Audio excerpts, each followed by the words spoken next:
So a lot of experts think we may not have a winner in the presidential race tomorrow night. We may not know too many states with too many ballots to count. That may take too many days. We'll have to wait and see. But it is sure to bring up parallels, in fact, it already has, to the drawn-out legal battle that was the 2000 election. That came down to a recount in just a few Florida counties. Punch card ballots were confusing to count. You remember those hanging chads? 5 weeks later, the case went to the Supreme Court. In Bush v. Gore, which voted to halt the recount, the justices ruled that no alternative method of a recount could be established in a timely manner. Thousands of manual votes deemed too vague to count for either candidate ended up being thrown out, and as we know, George W. Bush went on to win. We sat down with Al Gore's traveling chief of staff this week to get a little more perspective about what happened behind the scenes on that election day. All right, well, let's go back to that election day 2000. What's the first thing that comes to mind for you? Lack of sleep. This Tennessean is in the end zone, and it feels great. Coast to coast, all the way to victory in November.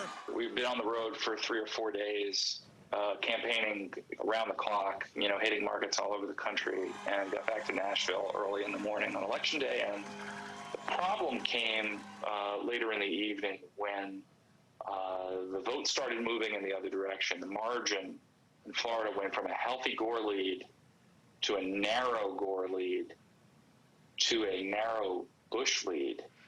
And at that point, the networks put Florida in an unprecedented move, then pushed Florida back into the undecided column. And that's when our campaign chairman, Bill Daley, said, let's all go up to the 9th floor. We had a kind of war room set up there on the 9th floor, a hotel conference room. We had a phone on the floor in the center of the room that had a speakerphone on it, and the data was coming out of Florida and being read to us over that speakerphone in real time. So when they flipped it back to Governor Bush, what was the collective mindset of the Gore team at that point at 2 in the morning? It happened very quickly. Bush had a narrow lead, and it was getting closer and closer, and then a bunch of votes all came in from a Bush county. That lead expanded to about 50,000 votes. And at that point, the networks were all, they had a hair trigger.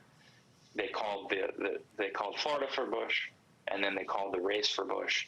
And I remember I was standing there in the room with the vice president. He had a remote control in his hand, and he would change the channel and change the channel and change the channel, and the image was all the same. It was George W. Bush will be our 43rd president of the United States.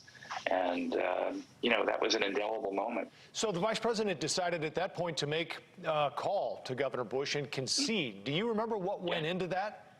Vice President Gore at that point left the room we were in and went to his room, which was down the hall. And he picked up the phone, and I was not there for that, but he called Governor Bush. It was a short conversation, as I understand it, conceded the election, and then we started to head down to the motorcade. Did you ever talk to anyone after the fact, Mike, and say, maybe we should hang on here for just a minute? We now need to resolve this election in a way that is fair, forthright, and fully consistent with our Constitution and our laws. He's got to give a speech conceding the election. Meanwhile, there was a lot going on that we were unaware of. Yeah, your pager went off on your way to make that concession speech, didn't it? It said I had a call holding with Michael Hooley, who was our campaign strategist. And so I called into the White House switchboard. They connected us. He said, I'm looking at the Secretary of State of Florida's website. It's a 6,000 vote margin. We're within the margin for a recount. He can't concede the election. And by the time I'd gotten into the holding room and before the vice president was brought to the holding room, the margin was now down to 1,000 votes. Such a short period, there is a whole host of information that none of us have right now. And suddenly, there were tears, there were people who were sort of mourning this loss. Suddenly everything changed. But this is the beginning of the process, not the end of the process. The race wasn't over yet. And then it really became about, well, how do we get Governor Bush back on the phone? Right. Because he clearly had to retract the concession. The vice president had already called to concede. Now he needs to call to retract. How did that happen? He finally got Governor Bush and Vice President Gore on the phone together. They had a conversation. There were maybe 15 of us standing there watching it. The Vice President hung up the phone, and there was a pause.